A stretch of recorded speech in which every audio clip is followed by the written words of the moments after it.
So, okay guys, eto. Another day, another vlog tayo. Yun.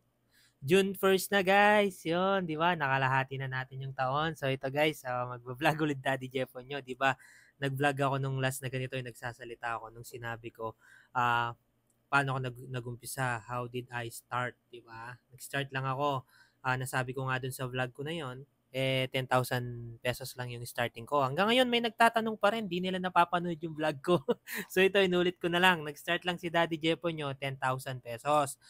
So nagtataka sila, may mga nagko-comment, hindi sila naniniwala. Sinabi ko, starting capital yon. Yung ngayon kasi, iba na yon. Ngayon, paano nangyari na nagkaganon yung tindahan ko, lumaki siya? So ganito siya guys. So nung nag-start ako, every time na magkaroon ako ng benta, for example, nakabenta ako ng 1,000, 2,000, paghatid ko kay mami, sesegway ako. Bibiling ko na yung mga dapat kailangan pa. Tapos, pag may tinanong si customer na wala ako, bibiling ko yan. Kahit isang piraso lang, dalawa. So, di yun. Hanggang sa unti-unti, dumadami ng dumadami. Tapos, everyday, nagsisave ako at least 100 or 50 pesos hanggang sa mapagawa ko yung tindahan within 6 months, guys.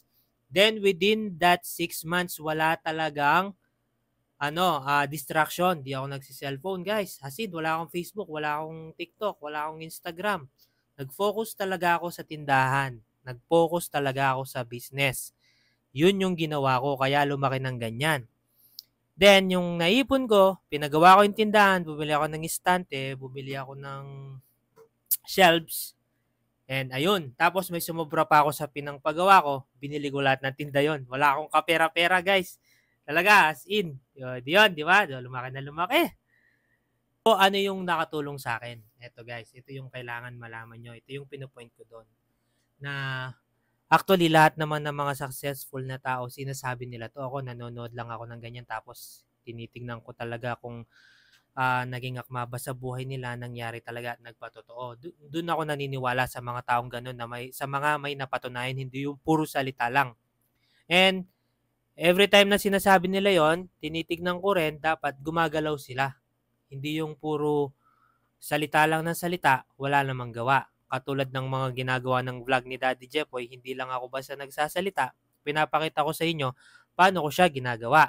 So yan, ito yung word na yon, hinabahan ko pa, no? You need to learn how to say no. Yan. Yun yung unang naging ko sa buhay ko noon. So, tinanggal ko lahat yung distraction, then I learned how to say no. Ano yung mga sample na no na yun?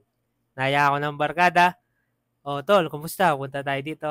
No na muna, sa mother time na lang.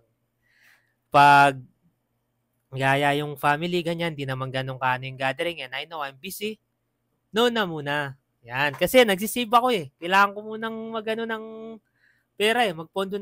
May goal Daddy Jepoy nyo eh. Kaya lumaki ng ganyan eh. Syempre, kahit na-skip natin, okay lang. May susunod naman, di ba? Huwag nga kayong maniwala dun sa you only live once. We live every day. We only die once. Always remember that. Maraming time para sa mga ganyang bagay.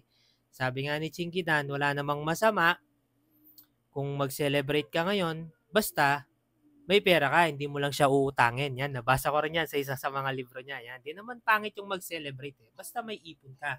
Pero kung uutangin mo lang, no na muna. May next time naman. Di ba? So, ganyan si Daddy Jepo nyo. Actually talaga, hanggang ngayon, di pa rin naman ako nakakalabas-labas. Summer na nga, hindi pa rin kami nakapag-swimming ng family ko. Sabi ko, konting tiis lang. Yan. Buti na lang, may asawa ko maintindihan. So, yun guys ha. Yun lamang guys. At learn how to say no. Don't be distracted. Mag-focus ka lang. Mag-focus ka lang. Yan. Motivate ko lang si mag-focus ka.